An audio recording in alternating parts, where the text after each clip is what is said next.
The Florida Podcast Network, the voice of Florida.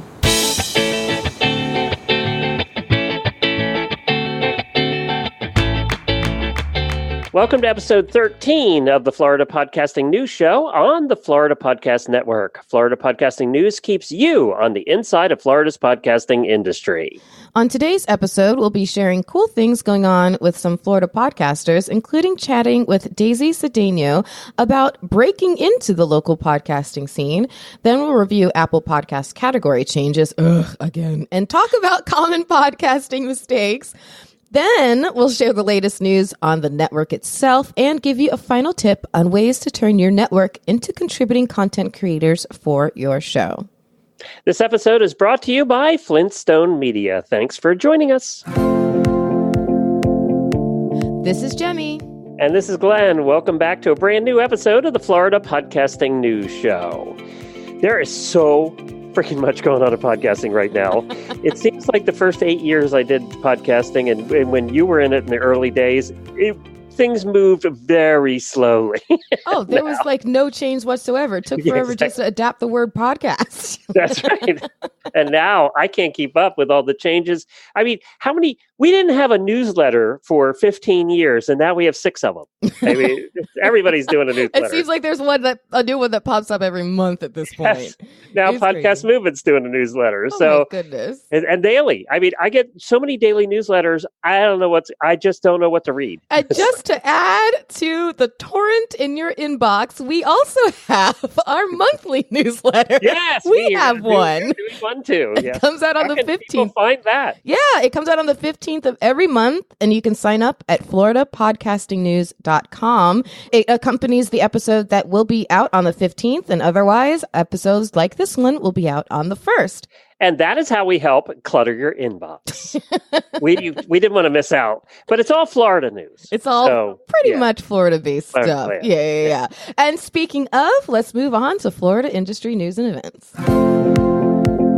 Well, there's so many cool ways to get the name of your show and what you're doing out there and just really secure your branding. And somebody who is figuring this all out is Jonathan Oakes. He's out in Jacksonville. He's a buddy of ours, and he's the host of the show Trivial Warfare. And he had an idea for them to start putting out their own daily Q&A trivia calendar, and they had a Kickstarter going on. We'll put a link in the show notes so you can find all the information. You can get your own copy when it comes out, but I'm happy to announce, congratulations to Jonathan, that they raised all the money they were looking for their Kickstarter campaign. Actually more. They wanted 10 and got 12. It's so excited for them. So that's, just come up with creative ways. We need to come up with something. I think when we were on our last trip for Finding Florida, our first stop was Dunkin' Donuts, and I saw that they had Dunkin' Donuts swag towels in there. I said, Glenn, we need to get swag towels for Finding Florida. That's right, because beach towels would be perfect for us. Exactly. Yeah. Exactly. I like that. Actually. So thank you for helping jumpstart our idea brainchild going here, Jonathan. And congratulations on fulfilling your Kickstarter. The way it's been lately, we just need, what would be cheaper than beach towels is sweat towels, little sweat towels, because it's been so hot here.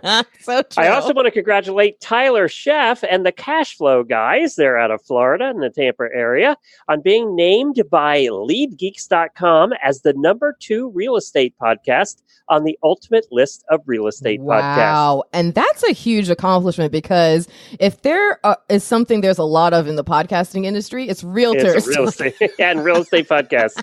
And the one that beat them out is a really large one. It's, run by these guys Realtor.com. who have a big following. Yeah. So I was really proud of them. And by the way, Tyler and his wife seem to be having a blast on their road trip. We had them on a couple of weeks ago.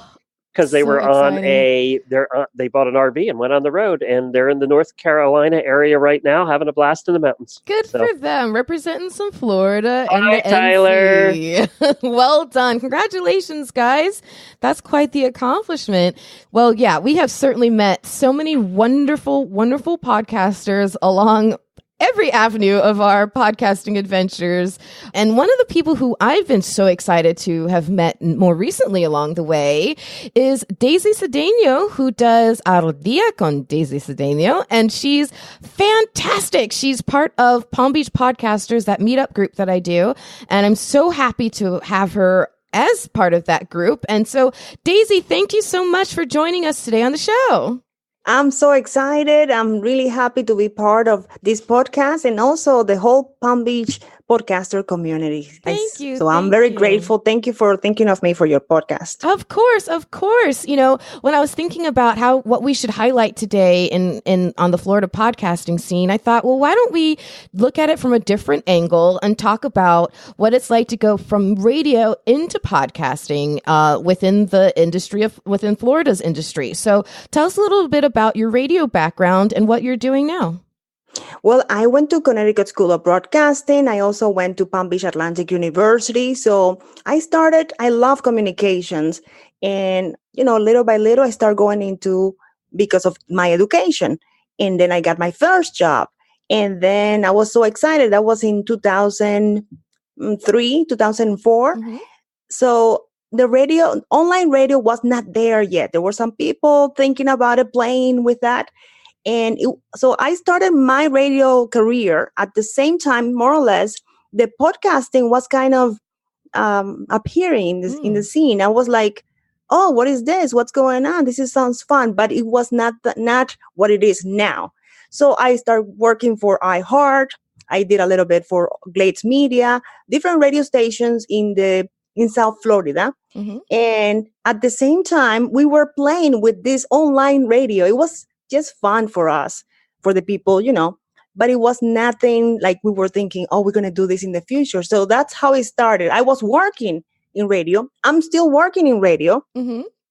But at the same time, I was, playing with this idea of people listening to me in other parts of the world because the internet. So it was just fun at the beginning. And then we decided, okay, the big boys are doing it. Like iHeart was not iHeart in 2002. It was Clear Channel. Mm-hmm.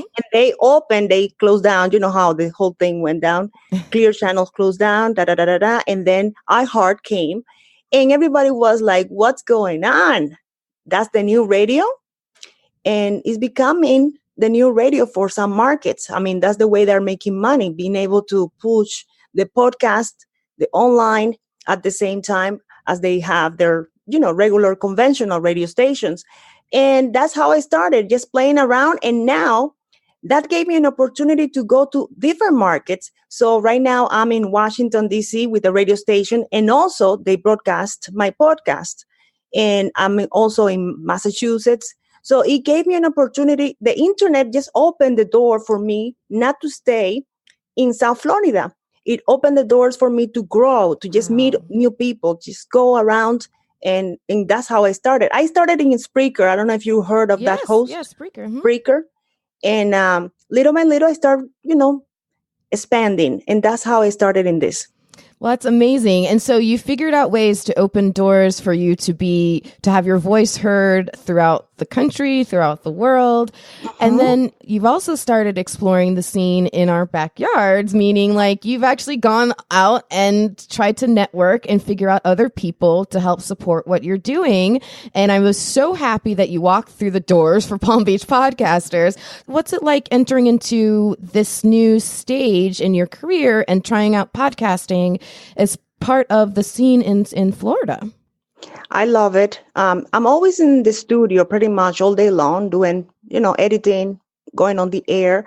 So when I'm able to meet with other podcasters right here in my backyard, it's an amazing opportunity to grow, to keep on learning, and also connecting to other opportunities. You never know, for sponsors. When you go out there, you meet so many people that maybe they want to talk about their message. They don't know how. So that's another way that we're doing this for networking.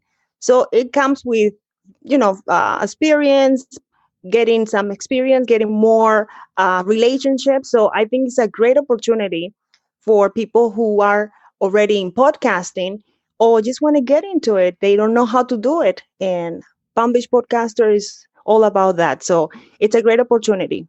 And you are going to be gracing us by presenting yourself this next meeting, which will be Tuesday, August 27th. So you've not only become a member of Palm Beach Podcasters, but now you're joining in and you're becoming super active by helping us with the presentation of ideas. So what are some of the ideas that you think you're going to be talking to the group about?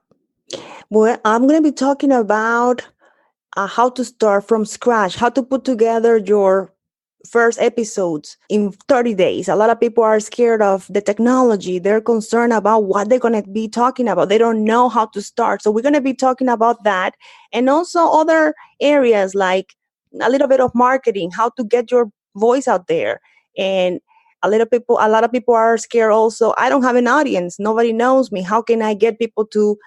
So all of that, we're going to try to cover in the next meeting that we're going to have. How to start from the beginning, from scratch, and how to get your voice out there. Perfect. I mean, so Glenn, you haven't had the opportunity to meet Daisy in person, but she's just got this awesome presence and personality, clearly of strong, experience and background. But dang it, when you hear her talk and she's got that amazing accent, how can I do anything else but get her in front of the group? I'm speaking for you. I could just sit there with my head in my hand, like looking at you, being like, "Oh, I love this accent. Just keep talking." Like, so thank lovely. you. What's your show about? People up to date with Daisy. That just talk about what's going on in the world.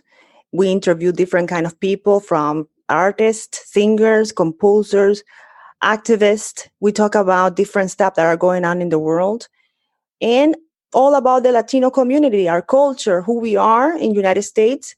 And it's a different kind of Latino. If you go to Latin America, it's not the same Latino that lives in United States. We're different. There's some stuff that makes us special. So we talk about that, and we talk about what's going on that week. Usually we do like a summary of what's going on. And now we have Census 2020, and we're talking a lot about being able to participate. Interesting. Well, so what is your background? My background, I'm Dominican. I was born and raised in Dominican Republic. My family's from Haiti, so yeah. Oh, okay. So we're neighbors. We are. Yeah. Look at that. And I came to United States when I was like 12. And my father didn't like the idea of staying. So we went back. I finished high school. And then I came back. He felt a little bit like, oh, my little girl, I don't want you to grow up. In the United States, I want you, when you get older, you can go back if you want. Stuff like that happened in my family. Yeah. And he said, okay, now you can go. And I finished. I came to United States to study Palm Beach Atlantic University and also Connecticut School of Broadcasting. He's my number one fan now, I have to say. Good. Well, I'm sure that he's proud of you in the same ways that I'm super proud just to even know you. You've carved your own path, and I'm excited to see you breaking into the podcasting scene and really making it your own. And I can't wait to see what else comes of you. So if everybody wants to come check out Daisy and hear her talk to the group, check out palmbeachpodcasters.com. She'll be presenting to us on August 27th. Thank you so much, Daisy. And please tell us again the name of your podcast and what is your website? DaisyCedeño.com, DaisyCedeno.com. And the name of my podcast is Al Día con Daisy. Well, the Apple Podcast category changes that we talked about before are now in effect. You should go into your podcast host. Most of them are adding the new categories now. And so the change affects nearly 75% of all podcasts and 100% of mine. So because... luck for you. Yeah. Oh, the joy. And we lost our category. So what the was only your category? Because of the horse world, we were in sports and recreation outdoors. Which seems to be a perfect fit. So where the heck are you going to be slotted now? Well, sports outdoors was supposed to be a category. It was announced as one of the new categories, but then when they came out with the categories the other day, they eliminated a bunch they never told anybody about, and outdoors was one of them. Oh, no. So now I have to be in general sports. The the main category sports, right, with a million other sports shows. Like basketball, football, Exactly. everything. Yeah, they're never going to find us. So the other thing is, the other category they have us is they now, for the first time ever, have an animal category. Oh, wait, I know what's coming up. I know what you're about to vent about. It's in the kids section. So we're under kids, animals. The person who purposely avoided having any children in his life. Children whatsoever.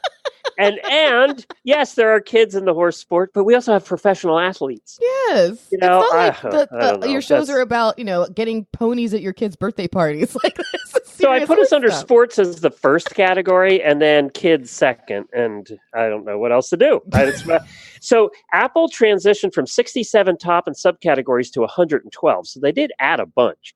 And where they really added was TV and film. They added a whole bunch of TV and film because I think when they made those categories, there was nobody doing a podcast about a TV show. That's true. So, and now everybody is. Is it true that they eliminated the podcasting category? Yeah. See, there's 10,000 shows. They said there's 10,000 shows in the podcasting category, and they eliminated it. So they eliminated the category that's about the thing they changed the categories for. Right. I went like, what does Dave Jackson do with School of Podcasting? They have to go under education somewhere. That's not the... I know. Now, in the greater scheme of things, does this really matter? Not a lot. Unless you're one of the top 20 podcasts in that category, you're not going to be found by people just scrolling. Nobody scrolls, they search. Like, it's true, for me, they'll go into Apple and search horse, you know. Well, what do you do? They search travel Florida and they find us. So what do shows do? Like if they don't make a change and pick a new category, do you know what happens to their show? It was supposed to go to the higher category. Now, if they're when I went into Libsyn, mine said category eliminated. So it actually says category eliminated on all of them. Category eliminated. So I have some shows in Podbean and some shows there. Now, I also have some very old shows. I hate to admit, I'm going to be honest here. I have some very old shows that I started years ago still in Feedburner, which for financial reasons, I haven't moved over because it's going to cost me a fortune. Yeah. And those shows, because Feedburner has not changed anything in 10 years, all the categories that I can get to are eliminated. So now that means I have to start moving all of those. There's like 10 shows I'm going to have to move, which is going to cost me a fortune. So because of the bandwidth issue. I hope not. You need to move them, not me. I'm not volunteering to do it. And I'm going on vacation, and Jemmy's going to be handling that while we're going. Damn it, happened again. Also, I wanted to mention that, so go in and the moral of the story is go in and check your podcast host, check the categories, and if they've made the changes, you might need to change where yours is. This show, where are you going to put this show? Under education, I guess. Technology, education. I don't know. I need to look at the categories. I have no idea. Well, there was an interesting article in Podcast Business Journal on where to get sound effects for the podcast you can use. And we have a podcast called Finding Florida that we use a ton of music and a ton of sound effects. Yeah, we do. Because it's a travel show, so it's really geared toward that. Yeah, it has to add some flavor and some sizzle. There is a lot of paid ones you can find. In this article, we'll put a link to it in our show notes. This article has a whole bunch of paid places where you can go. We use Audio Blocks, but it's not cheap. Audio Blocks run you a couple $100 a year, but we use Audio Blocks. It has a lot of music, a ton of music. Mm-hmm. It's all licensed. You can use it and not have any trouble in your podcast, but they also have a ton of sound effects. So that one costs money. There is a free one that I've used on occasion called freesound.org. Now, that's kind of like a community place where people come upload sounds. So some of it's really good and some of it's really crappy. You have to just listen and find the one that fits. But if you go to freesound.org and you search for truck horn or, whatever you're searching for, boat horn, you're going to find 100 of them there. And you just have to go through, and they're also available to use for podcasts, and your license will be fine. Now, one thing we sometimes do, and I can't believe we're admitting this publicly, is sometimes we will pull sound, like tiny little clips off of YouTube, right? Now, you don't want to make that as your all the time practice. And you certainly don't want to take something off of YouTube that you're going to turn into your music bed and use it all the time. We pull things for like one-time random use. As an example, we're going to, our last adventure for Finding Florida was involving the Ringling Museum. So we're going to pull a little bit of audio, from a Ringling announcer or something like that we're going to find on YouTube. But typically, you don't want to get a whole bunch of stuff from YouTube because you could also get in trouble. Yeah, technically, you don't have the license for that either. Right. So we're very careful about what we pull from YouTube. Yeah, well, probably not as careful as you probably should be. So anyway, you can find the link to that in our show notes, and it has several other resources there as well. Now, it seems like everybody is writing articles on mistakes in podcasting, how to do podcasting right. And what's the first thing? Like this one's called Starting a Podcast, Avoid These 7 Common Mistakes. Mm-hmm. And it's at Inc.com, which is a major website. Yeah. So what's the first thing you look for when you go to an article like this? Whether it makes sense.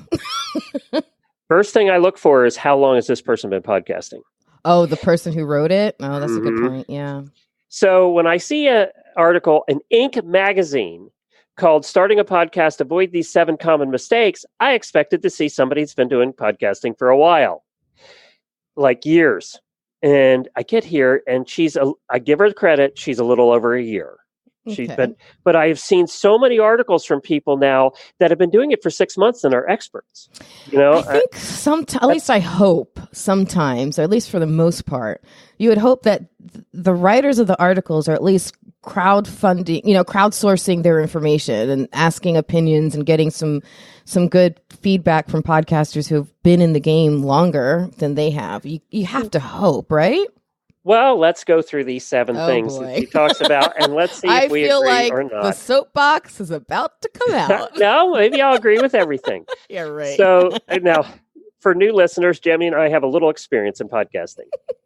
So between us, we have over 8,000 episodes. So we've been around a little while. So let's go through these 7 mistakes. Longer, especially. I'll let everyone else try to guess which one it is. Melanie Curtin wrote this, and she's listed as a writer and an activist. I don't know what she's activating for, but is that a word? Activating.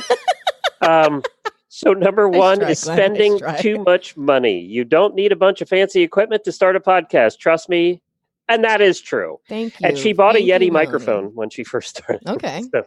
Okay. Do not buy a Yeti microphone. Or as Daisy would say, a Yeti. A Yeti. A Yeti. Please buy an ATR 2100 or something like that. Mm-hmm. Don't buy a Yeti. Mm-hmm. Why? Why do you say that? Because nobody knows how to use them right, and they sound like a hollow box. It is very true. People often talk into the wrong side of the microphone. Or they get 4 feet away, and it sounds like they're in an auditorium. Just an ATR 2100 will cost you the same price as the Yeti, and you won't have all the problems.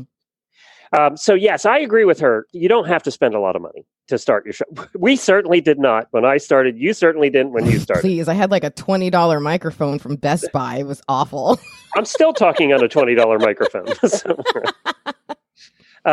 And that's no lie, by the way. Believing Libsyn is the only hosting option is number 2. She said, I originally hosted my podcast with Libsyn because it's an industry giant, but it's $20 a month.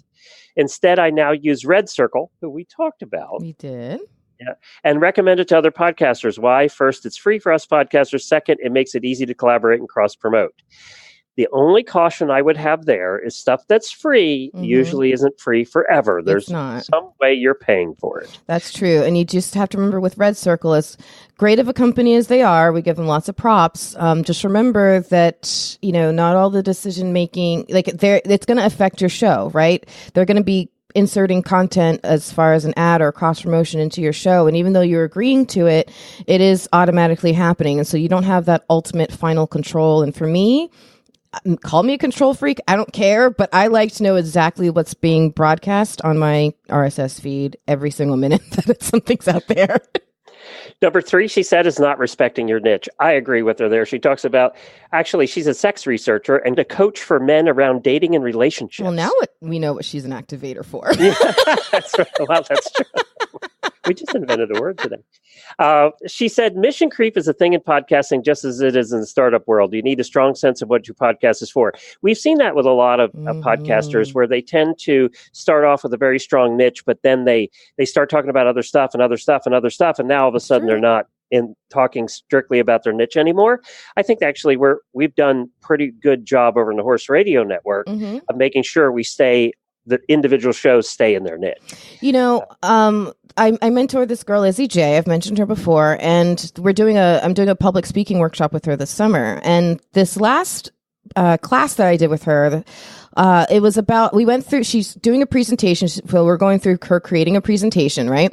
And through each piece of the presentation, as she was going through her rough draft with me, at the end of each section, I kept telling her, okay, how does this relate back to the original idea? How does this relate back to what your presentation is about? And you have to always keep that in mind. And it's the same thing with your show. Whenever you're figuring out an episode to do, or, you know, a guest to have on, like, do they relate back to the original mission and goal and subject matter and niche of your show? If not, then consider whether or not that's the right move. And I'll give another example.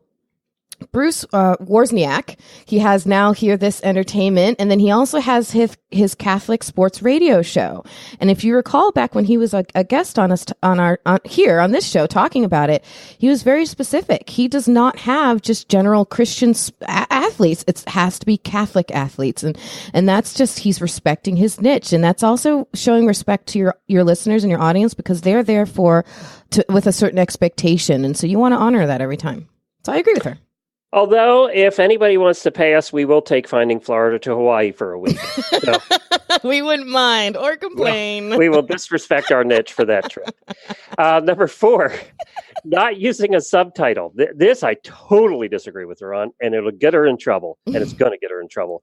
Speaking of niches, let's talk keywords. Use them in your title. This is an easy win. My podcast used to be called Dear Men, but now it's called Dear Men, How to Rock Sex, Dating, and Relationships with Women. Oh, Apple will pull you for your keyword stuff in your title. That is a big no. So she says, I stuck in as many keywords as possible. You're proud of that now until your show gets muted. Is that what she's calling a subtitle? Yes. That's not a subtitle. That's a title. That's a title of her show. Yeah, that's a long tail title. A subtitle to me involves, when you're talking about your episode level, you always want to not always, but it's always good practice, especially for SEO purposes and search and all that, to have a subtitle that makes sense for your episode. So this is for her show. Yeah, relating back to the aforementioned Libsyn, there's a space there to add a subtitle, for example. It's good. But for your show itself, I remember having that for Curve the Cube back in the day, because that's what you did. But things have changed. Yeah, Apple will boot you for this if they think you're doing it. If the algorithm catches it, your show will be off the air and you'll be wondering why. Finding Florida used to be Finding Florida, Adventures from Country to Coast. That was the full title. And now it's just Finding Florida Podcast. Yeah. All right, so I disagree with her on that one. Number 5, not actively collaborating with other podcasting hosts. What she says is you should go to all the hosts in your category and you all should work together. And I can sort of agree with that depending on your niche again. There are certain niches where that'll work and certain niches where it won't. Also, people tend to think, this is where I have a problem with it. People tend to think that by doing that, you can build your audience, and I say, why don't you go to your audience? Why don't you let your audience build your audience? Other podcasters are not listening to your show. They're not your listeners. You may gain some listeners because you're in the same niche and have the same kind of feeling. And if your guest directly applies to what you're talking about, they happen to be another podcaster, great. But if you're bringing them on and it's a little sketchy about whether they even make any sense for your audience whatsoever, then no. Right. It goes back to just evaluating and making sure that it stays true to your niche. And so we'll be talking about how to bring listeners and stuff into your show and add content as our final tip. But one thing I will say to flip the coin on this one, a lot of people think that they can't or shouldn't talk to other podcasters because they feel like, we need to be competitive rather than cooperative. And I disagree with that, because you definitely want to be cooperative. You can help each other out. But yeah, again, make sure that the guest or the other host that you're working with, it makes sense for your show. Number 6, having unrealistic expectations. Can't agree more. Everybody that goes in. None of us in podcasters have ever had unrealistic expectations. The Facebook pages are just this is all the posts you see right now is, I've been 2 weeks out and I only have 20 downloads and I am so disappointed. Yet. Yeah, and exactly. It just it takes like anything else, like any other business, they say when you start a business, it takes 3 years to make any profit. Well, that's no different in podcasting. It's really no different. And that number, 3 years when you start a business, is probably longer now. 20 years ago, it was 3 years. I bet you it's 4 now because it just takes time. And there's more clutter in the world now. Flintstone Media has been around since 2010, I believe. You might make profit someday. Yeah, I'm cracking open soon, guys. It took us, to be honest, with Horse Radio Network, it took us 4 years. Yeah. Inconsistency. This was your soapbox for a long time. I think it still is, but enough people have heard it. So I'll just do this real quick. Yes, you need to be consistent. You definitely need to be consistent. So the first thing I did is went back to her podcast and checked to see if she's been consistent, and she has for a year. Good. She hasn't missed an episode. Well so done, good for her. Good for her. So yes, being consistent. The way you can be consistent easier is what Jimmy and I always say to new podcasters that start out is go twice a month instead of weekly. Weekly will kill you unless you have a lot of extra time in your hand or your show is very simple. It's going to kill you. Eventually, in 3 or 4 months, you're going to burn out. So every other week or twice a month. That's it. See, I agreed with most of them. Melanie did a half decent job, except for that one about keyword stuffing. But congratulations, Melanie, on being consistent. That's right. She did a good job there. And up next, we'll talk to you about network news.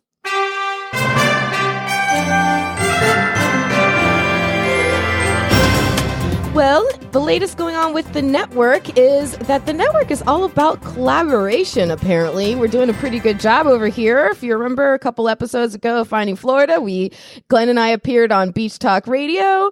And then just most recently, we also appeared on the debut FPN debut episode for Florida Beer Podcast. Well, speaking of Florida Beer Podcast, Dave Butler, the host over there, actually got to co-host on a different podcast for the KBJ show. They were doing the Palm Beach Summer Beer Fest, and it was really cool that he got to do their podcast live with them. So major kudos to Dave. I think that is so awesome that he got to do that. If you go to the Florida Beer blog on Facebook, you can see some pictures over there. And so congratulations, Dave. He's continuing to get the name out there. So well done. And it's exciting because as Florida Podcast Network grows, as Flintstone Media grows, we are currently growing the team. And so even though nothing is totally set in stone yet, I just can't be contained over here. I'm so excited. In the coming weeks, you're going to hear a couple of announcements on some new people who will be contributing behind the scenes to making this engine run semi-smoothly, a little more smoothly than hopefully it has been. You'll get to meet them. It's to be a lead executive producer and also a support producer. So I'm very excited about that. So just look for those announcements coming up soon. And up next is our final tip. Well, as we were going through those 7 common mistakes listed by Melanie, one of those things that we did discuss very briefly is that it makes sense to bring your listeners into the show to help with contributing content. So we're going to give you a couple ideas on some interesting ways to do that. I actually have a new independent podcast client that I'm currently working to develop a show for. Her name is Mystic Michaela. She's an aura reader. Apparently, I'm blue. I don't know exactly what that means. I think she's tried to explain it to me. It's over my head, but it's a really fun show. I can't wait to have it actually start to come out. But as we were developing the show, one of the things that became very clear was she has such a strong following, a very active and engaged Facebook group. And so we came up with some ideas, and maybe there's a segment that she can do where she regularly invites one of these members of her Facebook group in as a co-host to chat about something. And so it'll be just one segment on her show, but it'll be a regular thing. And imagine the engagement after that, right? As soon as one of her fans comes on and is part of the show, they're going to share that episode like crazy. And it's just going to it's going to make her a lot more relatable. It's going to make the community that she's building on Facebook and on Instagram, just all that much more engaged. It's going to be really, really So exciting. But you know what? This idea wasn't my own. Actually, I totally pilfered this idea from one Glenn the Geek Hebert. And what you're doing with Horse Radio Network and the Auditor Room is such a brilliant ecosystem that you have going on in there, and all the different ways that you pull people in and then make it worth their while and get them engaged and involved on the shows. So if you could give a quick breakdown, and it'll help our listeners come up with their own ideas. Well, there's a couple ways podcasters have done very successful private rooms on Facebook. And one of the ways is to tie it into the Patreon, if you have a Patreon. So ours, because we have so many people, we have about 400 people that pay every month into Patreon and contribute. They're the only ones allowed in our room. Others, if you don't have that large an audience or that large a Patreon, they've just started. We have one show that has its own private group, and it's very active too. Heels Down has their own group, and it's very active too, and that's a not paid group. So you can do it both ways. Just start the Facebook group and start promoting it.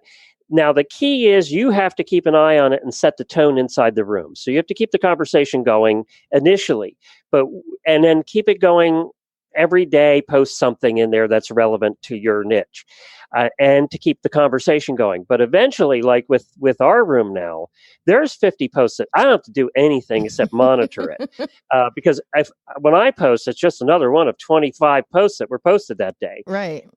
And one of the things that we had, this is the biggest thing when you start your room, so our niche is horses.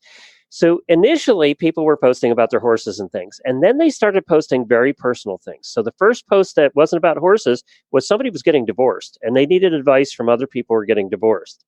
And they said, I'm not sure if I'm allowed to post this in his room. And then we had a sit down. I think you were involved with that, and Jennifer and everybody.